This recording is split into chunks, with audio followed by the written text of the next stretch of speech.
Hello everyone, welcome back to the KIT classes. Now, today's we will study about the remember part of the dimensional analysis. Previous lecture में मैंने आपको याद होगा recall करवाया था थोड़ा सा कि डायमेंशनल एनालिसिस में फिजिकल क्वांटिटीज़ के हमने कुछ एक डायमेंशनल फॉर्मूलाज यहाँ पे सोल्व आउट किए थे। तो बच्चों याद है आपको, मैंने आपको एक टेबल करवाई थी जो मैंने बोला था बहुत आगे तक ये टेबल हम सोल्व करते जाएंगे धीरे धीरे। तो हमने कुछ एक आई थिंक 17-18 डायमेंशनल फॉर्मूलाज वहाँ से हमने निकाल दिए थे। तो आज हम आगे की तरफ प्रोसीड करेंगे। एक इम्पोर्टेंट और चीज़ मैं बताने जा रहा हूँ यहाँ पे कि जो वेलोसिटी है ना, वेलोसिटी का डायमेंशनल फॉर्मूला हमने पढ़ा था LT-1 यानी डिस्प्लेसमेंट अपॉन टाइम। तो अगर आपको पूछा जाए, एक होता है रिलेटिव डेंसिटी, रिलेटिव वेलोसिटी, एक होता है एस्केप वेलोसिटी, एक होता है ऑर्बिटल। ये आप सब आगे पढ़ेंगे आने वाले चैप्टर्स में, ठीक है? तो घबराने की जरूरत नहीं है। अब अगर इनका डायमेंशनल फॉर्मूला आपसे पूछा जाए तो है तो ये टाइप ऑफ वेलोसिटी है ना, तो याद रखना रिलेटिव वेलोसिटी हो या एस्केप हो या ऑर्बिटल वेलोसिटी हो, हमेशा डायमेंशनल फॉर्मूला क्या रहेगा? LT-1। एक आता है change in velocity. Change in velocity का मतलब क्या होता है बच्चों? चेंज इन वेलोसिटी का मतलब होता है कि फाइनल माइनस इनिशियल वेलोसिटी। अब इसका मतलब ये नहीं है कि वेलोसिटी का फॉर्मूला यहाँ रखोगे, दोनों को घटाओगे तो जीरो आ जाएगा। ये डायमेंशनल फॉर्मूला है, ठीक है? प्रैक्टिकल नहीं है ये कोई। अब जरा देखिए, ये भी तो टाइप ऑफ वेलोसिटी है और ये भी टाइप ऑफ वेलोसिटी है। जब मैं टाइप ऑफ वेलोसिटी में से टाइप ऑफ वेलोसिटी को सब्ट्रैक्ट यहाँ पे हमें करना पड़ रहा है, तो टाइप ऑफ वेलोसिटी में से टाइप ऑफ वेलोसिटी को घटाया तभी तो ये चेंज आया ना, and that is also be the velocity. तो याद रखना वेलोसिटी माइनस वेलोसिटी का मतलब होता है LT-1 ही, क्योंकि वेलोसिटी माइनस वेलोसिटी को जब मैंने घटाया तो रिजल्ट कितना आया? V, चेंज इन वेलोसिटी है तो वेलोसिटी का टाइप है ना, दैट इज LT-1। तो ये वेलोसिटी याद रखना हमेशा, इट्स मोस्ट इंपोर्टेंट। तो आज हम आगे की तरफ और बढ़ते हैं। अब हमारा आता है that is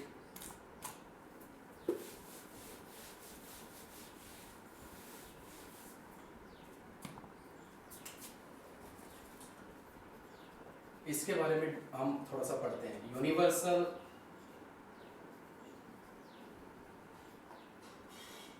gravitational constant. Universal gravitational constant के अगर डायमेंशनल फॉर्मूला आपसे पूछा जाए तो आप किस तरीके से सोल्व करोगे? तो ऑब्वियसली मैं पढ़ा चुका हूँ आपको फर्स्ट चैप्टर में ग्रेविटेशनल फोर्स के बारे में, और उसमें मैंने बताया था कि जब हमने सोल्व किया था तो इसका फॉर्मूला क्या बना था ग्रेविटेशनल फोर्स का? That is G(m1m2) upon r²। और एक आप फॉर्मूला पढ़ोगे 9th में भी आपने पढ़ा होगा, दैट इज r²। तो यहाँ भी ये capital G is the gravitational constant कहलाता है, यहाँ भी ये कैपिटल G ग्रेविटेशनल कांस्टेंट कहलाता है। तो आप अगर यहाँ से इसका फॉर्मूला बनाना चाहो, क्रॉस मल्टीप्लाई FR² m1m2, जब आप इसकी वैल्यू पुट करोगे तो देखोगे कि किस तरीके से इसका आता है। What is the dimensional formula of force? m1L1T-2। आपने देखा होगा, हमने कल सोल्व किया था, टेबल में फोर्स आया था और फोर्स से बहुत सारी फिजिकल क्वांटिटी हमने डेराइव की थी, ठीक है? तो ये अभी याद हो जाएंगे आपको कुछ एक दिनों में। और r is the type of length, that is L2, m is the mass, that is also be the mass, तो m2। तो जब आप इसको सोल्व करोगे तो इससे ये कैंसिल आउट हो जाएगा, m ऊपर जाएगा तो m-1 L1 L2 L3 T-2। अब इस फॉर्मूले से सोल्व करते हैं और देखते हैं सेम आता है या नहीं। यहाँ से कैपिटल G क्या हो जाएगा? Cross multiply GR² upon m। G acceleration due to gravity, ध्यान से देखना, एक्सेलरेशन ड्यू टू ग्रेविटी। है तो एक्सेलरेशन ही है ना, अब वो लीनियर एक्सेलरेशन हो या ग्रेविटी वाला एक्सेलरेशन हो। और एक्सेलरेशन का डायमेंशनल फॉर्मूला क्या होता है, Lt-2, क्योंकि एक्सेलरेशन के बारे में हमने क्या पढ़ा था, वेलोसिटी अपॉन टाइम। ठीक है, तो ये पीछे से ही है सारी चीजें। r is the length, L2 and this is m।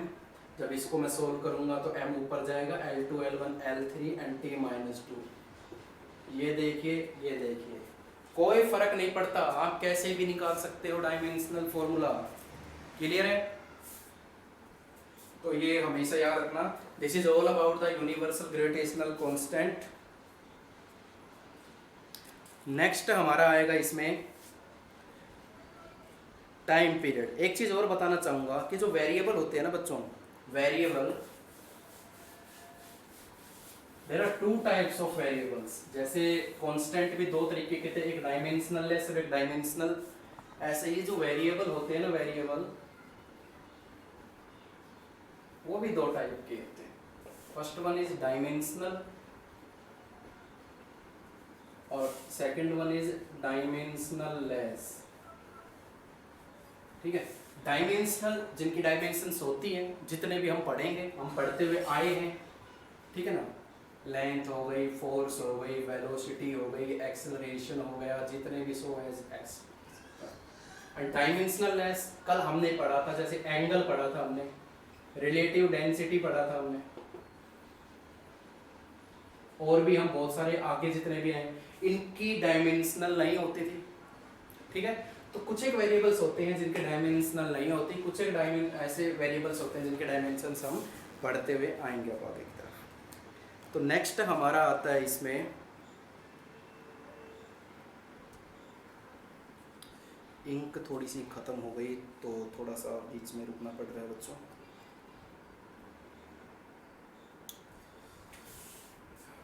Next आएगा हमारा यहाँ पे टाइम पीरियड।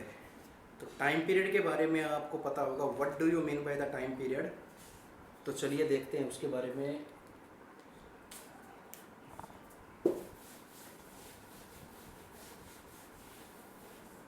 देखिए, टाइम पीरियड के बारे में पढ़ते हैं।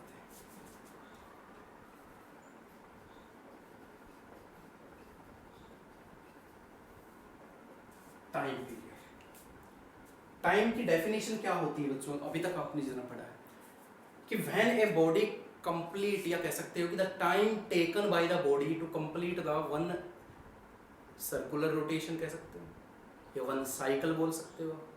ठीक है, the time taken by the body to complete one rotation, one revolution या one cycle is known as time period. ठीक है, तो टाइम पीरियड का सिंपल सा डायमेंशनल फॉर्मूला आपको पता है, दैट इज टी। ये आपका हो गया टी। 19th में आता है frequency, that is frequency. What do you mean by frequency, number of cycle या ऑसिलेशन कह लो, कंप्लीट इन 1 सेकेंड। ठीक है, और आपने एक मैथमेटिकल फॉर्मूला भी पढ़ा होगा इसका, कि it is the reciprocal of time period. Frequency को हार्ट से रिप्रेजेंट किया जाता है, it is the reciprocal of time period. And time period का डायमेंशनल फॉर्मूला 1/t, t ऊपर जाएगा तो t-1। इसका मतलब फ्रीक्वेंसी डिपेंड करती है इनवर्सली टाइम पीरियड के ऊपर, याद रखना। ये कुछ एक बेसिक चल रहे हैं अभी। इसके बाद आएगा आपका प्लैंक्स कांस्टेंट।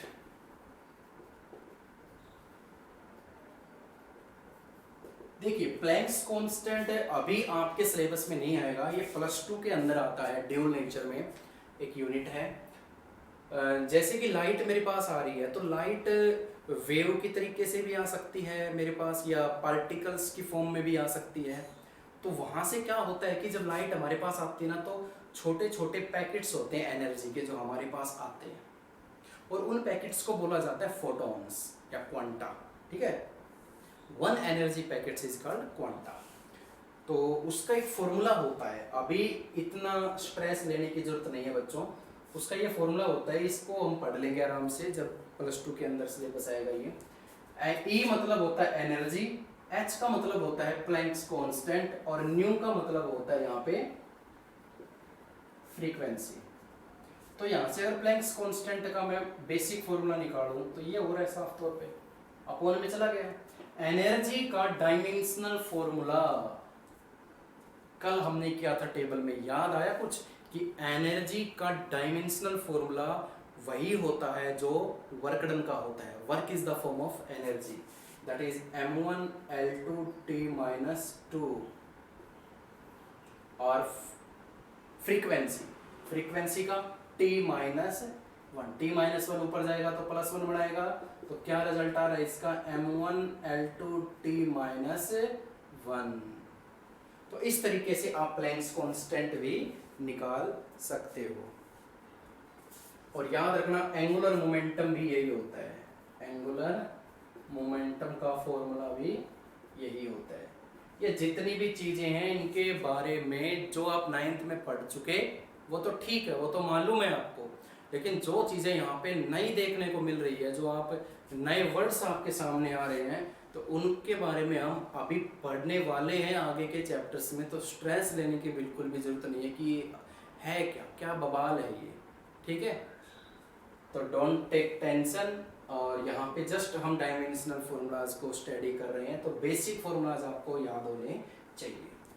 ये 20 फॉर्मूलाज करवाने के बाद हम चलते हैं हमारे सबसे इम्पोर्टेंट पार्ट की तरफ, जिसका इंतज़ार हम काफ़ी टाइम से करते आ रहे हैं, यानी न्यूमेरिकल्स पोर्शन, जो कि एग्जाम्स में बहुत ही ज़्यादा पूछे जाते हैं। तो अब हम करने जा रहे हैं हमारा अगला टॉपिक, और भी डायमेंशंस आते जाएंगे, वो हम सॉल्व करते जाएंगे। अब आएगा application.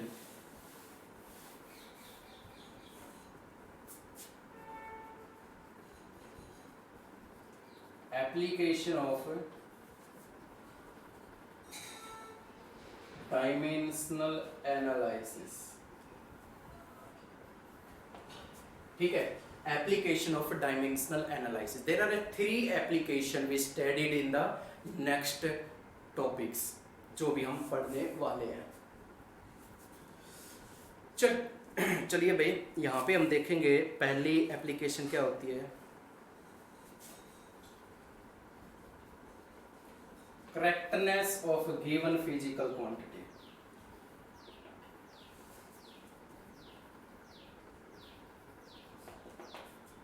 Correctness of given physical quantity, यानी जो भी फिजिकल क्वांटिटी न्यूमेरिकल में आपको दी जाएगी वो सही है या गलत है, डायमेंशनल फॉर्मूला की हेल्प से बताना, ठीक है। तो ये हमारा पहली एप्लीकेशन है जो हम बहुत डीपली स्टडी करने वाले हैं आगे न्यूमेरिकल्स में, correctness of given physical quantity. दूसरा आपका यहाँ पे आता है to establish the new relationship, कि बहुत सारी फिजिकल क्वांटिटी आपको दी जाएगी, उनमें रिलेशंस फाइंड आउट करके एक फॉर्मूला बनाना, ठीक है, उनको डेराइव करना। तो ये आपकी दूसरी एप्लीकेशन इसमें हम डिस्कस करने वाले हैं। थर्ड एप्लीकेशन आती है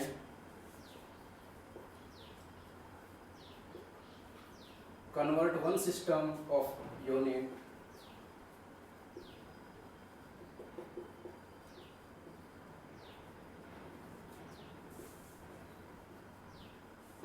एक सिस्टम ऑफ यूनिट को दूसरे सिस्टम में चेंज कैसे किया जाता है, सीजीएस को एसआई में, एसआई को सीजीएस में किस तरीके से एक्सप्लेन किया जाएगा वो हम स्टडी करेंगे। तो ये आपकी 3 एप्लीकेशन थी डायमेंशनल एनालिसिस की, जो हम आगे हर एक के बारे में न्यूमेरिकल सोल्व करेंगे। यही है आपका जो फर्स्ट यूनिट में सबसे इम्पोर्टेंट पोर्शन माना जाता है, यही आपको डेराइव करवाना। इसके ऊपर न्यूमेरिकल्स किस तरीके से निकाले जाते हैं, इसके ऊपर न्यूमेरिकल किस तरीके के आएंगे, इसके ऊपर न्यूमेरिकल किस तरीके से आएंगे, वो सारे न्यूमेरिकल्स हम यहाँ पे स्टडी करेंगे। लेकिन हमेशा याद रखना कि इन 3 एप्लीकेशंस को समझने से पहले एक सबसे इम्पोर्टेंट टॉपिक आपका बचता है, जिसको आपको बहुत ही ज़्यादा गहराई से समझना है, and that is the principle of homogeneity. वो अगर आपको समझ में नहीं आया तो आई डोंट थिंक सो कि ये आप कर पाओगे, ठीक है। तो आप प्रिंसिपल ऑफ होमोजेनिटी को ध्यान से समझिए, उसके बाद हम स्टार्ट करेंगे एक एक एप्लीकेशंस के बारे में, ठीक है। तो अब हम करवाने जा रहे हैं that is principle of homogeneity.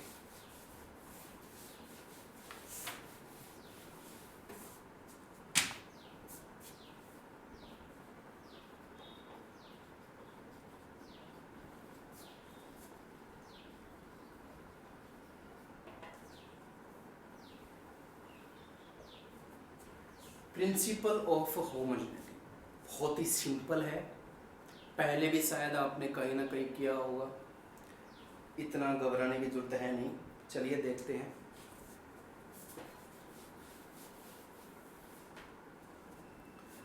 तो प्रिंसिपल ऑफ होमोजेनिटी में क्या आता है,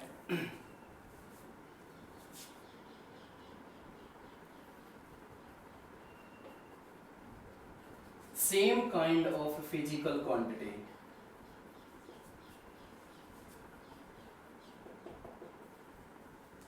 are added or subtracted। याद रखना ये बात, प्रिंसिपल ऑफ होमोजेनिटी क्या कहती है, ये कहती है कि एक ही प्रकार की फिजिकल क्वांटिटीज को हम ऐड कर सकते हैं या सब्ट्रैक्ट कर सकते हैं, एक ही काइंड की। ऐसे नहीं है कि जैसे मास में मैं वेलोसिटी जोड़ दूं, ऐसा नहीं होगा, ठीक है। मास के अंदर मास को जोड़ूंगा, मास में अगर मैं मास को ऐड करूंगा तो रिजल्ट भी हमारा क्या आएगा, मास आएगा। वेलोसिटी के अंदर अगर मैं वेलोसिटी को जोड़ता हूं तो रिजल्ट भी हमारा क्या आएगा, वेलोसिटी आएगा। आप कभी भी अपोजिट अलग अलग प्रकार की फिजिकल क्वांटिटीज को एक साथ ऐड या सब्ट्रैक्ट नहीं कर सकते। ये बोला किसने, प्रिंसिपल ऑफ होमोजेनिटी ने। लेकिन और एक इंपॉर्टेंट बात यह है कि ये same kind of physical quantity addition और सब्ट्रैक्शन में तो लागू होती है, बट मल्टीप्लिकेशन और डिवीजन में ऐसा कोई रूल नहीं है। तो होमोजेनिटी सिर्फ और सिर्फ एडिशन और सब्ट्रैक्शन के ऊपर लागू होती है कि same kind of physical quantity are added और सब्ट्रैक्टेड, ठीक है। तो प्रिंसिपल ऑफ होमोजेनिटी इतना ही कहता है। अब सबसे पहले हम नेक्स्ट वीडियो में करेंगे, आज के लिए इतना ही है। इसमें हम करेंगे कि प्रिंसिपल ऑफ होमोजेनिटी के ऊपर न्यूमेरिकल करेंगे सबसे पहले, उसके बाद हम धीरे धीरे आगे की तरफ बढ़ेंगे एक एक एप्लीकेशंस को सॉल्व करते हुए, ठीक है।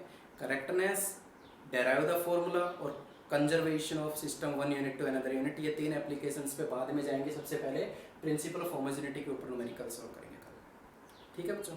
तो आज के लिए इतना ही थ्योरेटिकल पोर्शन था, बिल्कुल सिंपल सा। आई होप समझ में आया होगा।